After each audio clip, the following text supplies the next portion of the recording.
Welcome student, this is your history class 7, chapter 3, part 6. In this list of Muhammad Tughlaq's failure was sometimes forget that for the first time in the history of the Sultanate, a Delhi Sultan planned a campaign to capture Mongol territory. Unlike Alauddin's defensive measure, Muhammad Tughlaq's measures were conceived as a part of a military offensive against the Mongols.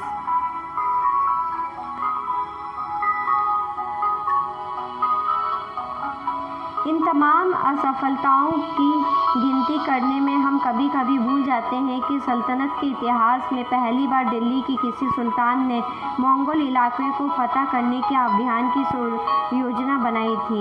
जहां अलाउद्दीन खिलजी का बल रक्षा पर था, वहां मोहम्मद तुगलक के द्वारा उठाए गए कदम मंगोलों के विरुद्ध सैनिक आक्रमण की योजना का हिस्सा थे। The Sultanate in the 15th and the 16th century. Take a look at the table one again. You will notice that after the Tughlaq, the Sayyid and Lodi dynasty ruled from Delhi and Agra until 1526.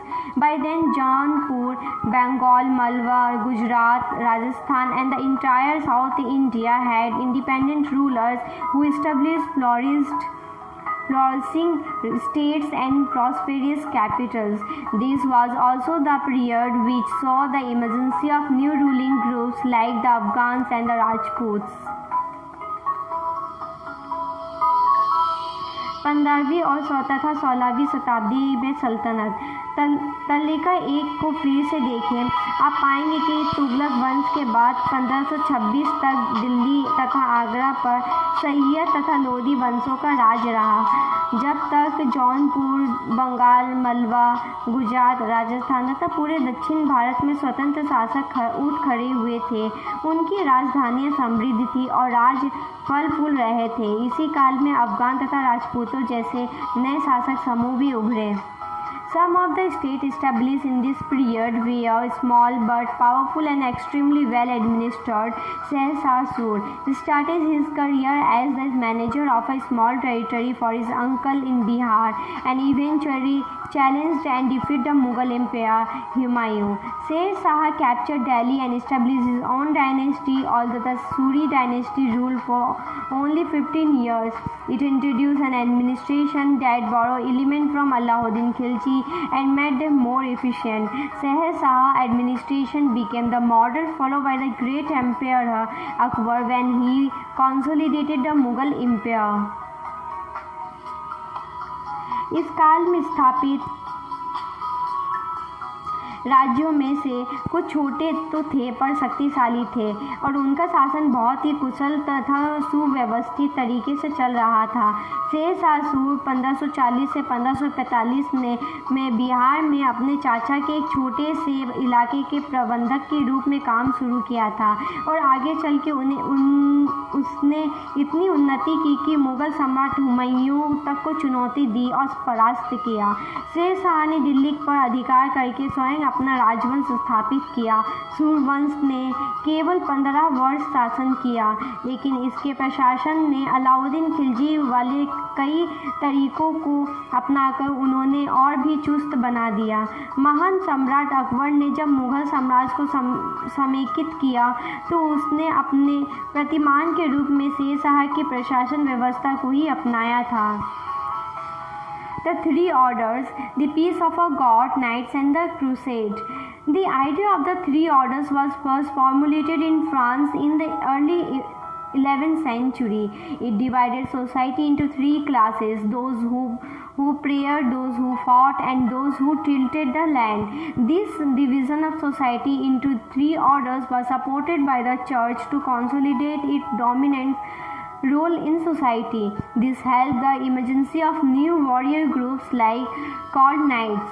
The church patronized this group and used them to propagate their idea of peace of God. The attempt was to direct warriors away from conflict amongst themselves and sent them instead on a campaign against the Muslims who had captured the city of Jerusalem.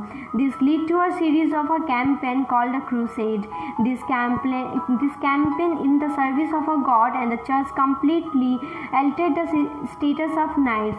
Originally, this knight did not belong to the classes of nobles, but by the end of the 11th century in the France and the century later in the Germany, the humble origin of these warriors were forgotten. By the 12th century, nobles also wanted to be known as knights.